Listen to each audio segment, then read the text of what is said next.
May hiwalay ring operasyon sa Maynila kagabi. Kabilang sa mga nahuli ang isang lalaking nakunan ng baril at bala. May illegal gambling machine ding nakumpiska. Balitang hatid ni Mav Gonzalez.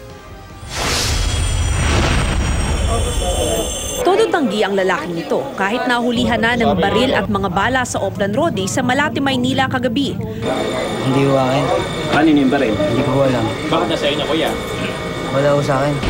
Ayon sa mga taga-barangay, nireport daw sa kanila ng mga residente ang sospek dahil nakabonet ito at nagsisisigaw sa kalsada. Maya-maya pa, umami ng sospek na nagtatago siya sa mga pulis. Oo, nakabukan ito ako. Tinatakpan ko lang yung mukha ko. Bakit mo tinatakpan yung mukha? Kasi baka mahuli ako ng mga pulis eh. Bakit ka nila hulihin? Bakit? Bakit ka nila hulihin? Ewan ko, hindi ko alam kung ano dahilan. Yun pala, may mga dati ng kaso na theft at frustrated murder si Mendez.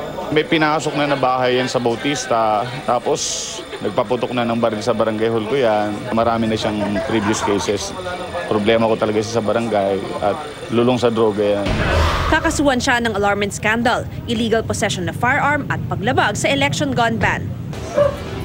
Isa lang si Mendez sa 26 na naaresto sa operasyon ng MPD Station 9. Simultaneous operation ito ng Arellano, Adriatico at Rojas Boulevard PCPs para alisin ang kriminalidad sa lansangan na kanilang nasasakupan. May mga lalaking hinuli dahil umiinom sa kalsada at walang damit pang itaas. Narecover din ang 2 illegal gambling machine.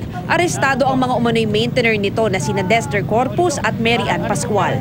Kasama rin sa hinuli ang magkaibigang ito dahil walang lisensya at walang suot na helmet. 8 menor de edad naman ang dinampot dahil sa paglabag sa curfew. Linggo-linggo ang operasyon sa Malate at pakonti raw ng pakonti ang mga nahuhuli ng mga otoridad.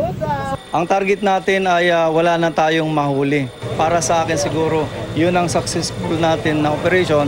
Yung wala na tayong mga nahuling nagiinom, wala na mga nahuling nakahubad, wala na rin tayong mahuling mga minors.